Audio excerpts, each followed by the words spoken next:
Welcome to the Ambitious Introvert podcast, created especially for introverts, empaths, and highly sensitive entrepreneurs to help you build, grow, and scale a successful, sustainable business.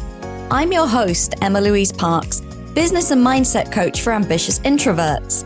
After 17 years working as an air traffic controller, the ultimate fast-paced, high-stimulus, extrovert-friendly role, my mission now is to show introverts that they too can create big results and success because of who they are, not in spite of it.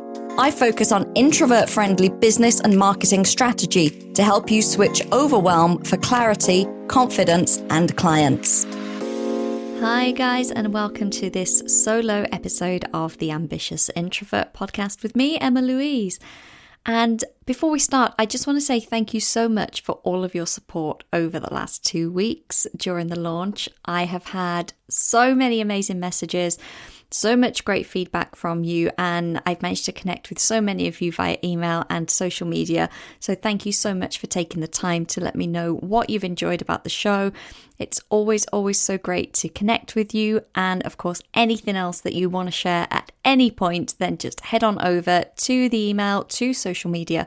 And I would love to hear from you. Any suggestions you have about content that you would like, any suggestions about guests, totally open to it. So thank you so much.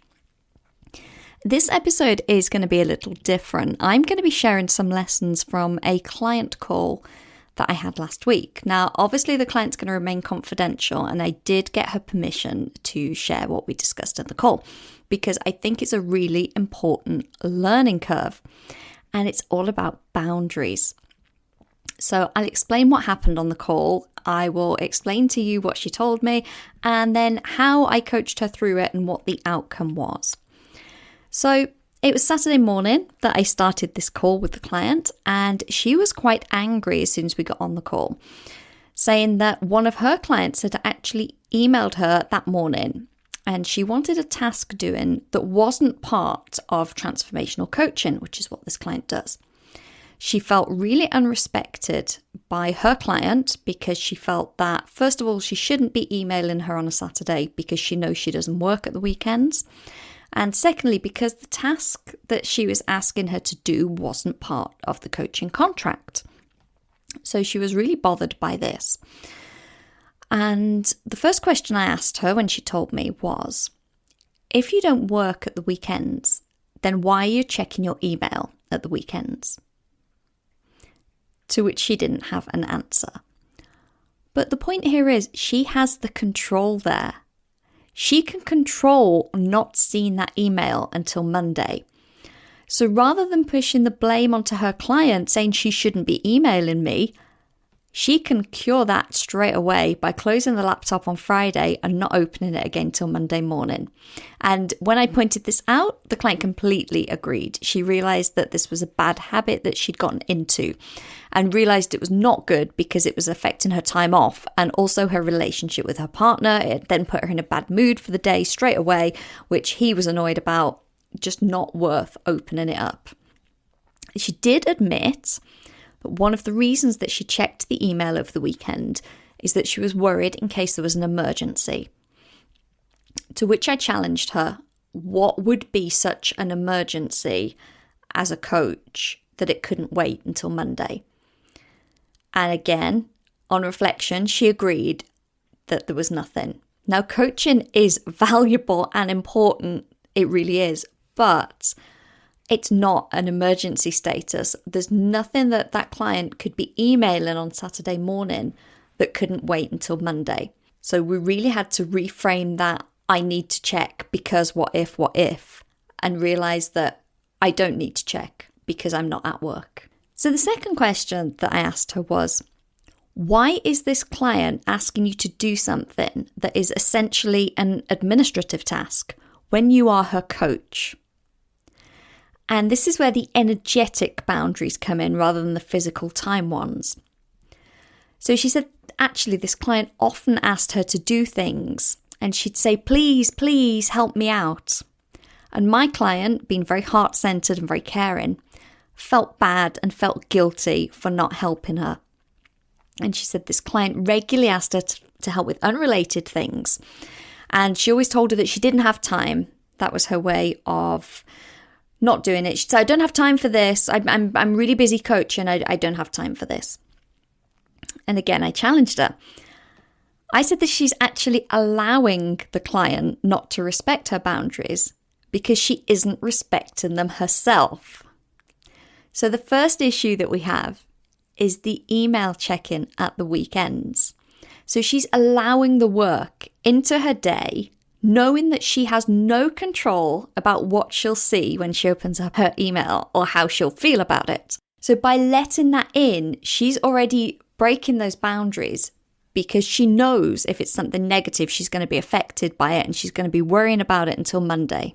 So the cure here is having really strict boundaries with herself, and it is difficult. It's difficult with technology. We are used to always being switched on, but it's having to be really strict.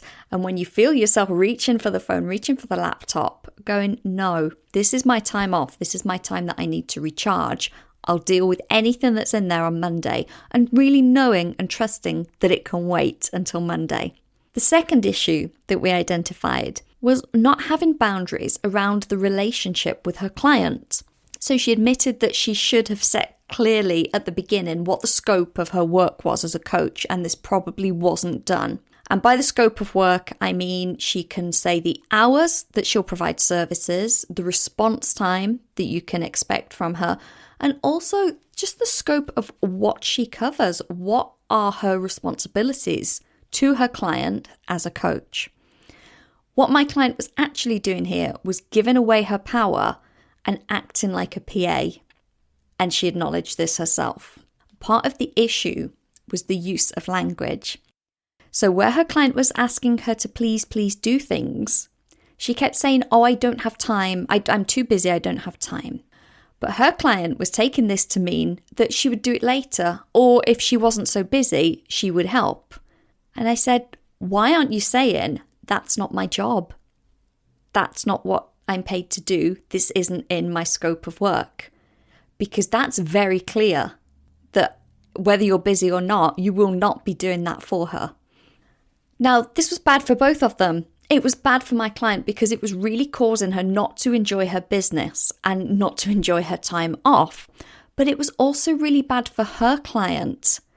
The coach should support and empower and help the client to grow.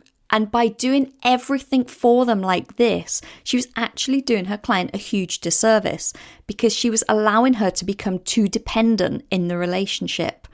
And she should not be dependent on the coach. She should be growing and flourishing and being supported to become her best self. So with all of that in mind, we looked at the actions that my client should take for the next week. The first thing I got her to do was to write 2 yes lists and 2 no lists. So the first yes list was for herself, and the first no list was for herself. The second lists were for clients. So the yes and no's for herself were her own boundaries so she could check in. For instance, on the no list would be checking email at the weekends. On the yes list would be keeping the laptop closed at the weekends. And then a yes and no list for her clients. So it's really, really clear what support they can expect. So as your coach, I will offer the following. And then a no list, I do not provide the following services. This could be sent out with the contract. And she actually decided to send one out to all current clients that she's working with now as a reminder because she really wanted to get these boundaries back in place. The second thing that we worked on was changing her language.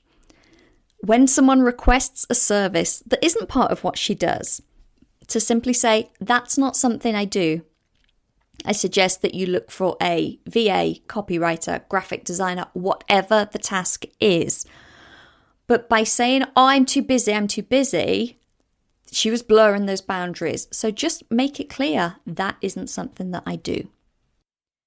Now, what I've been talking about here is a coach, but this also works for consultants, done-for-you service providers, all sorts of businesses.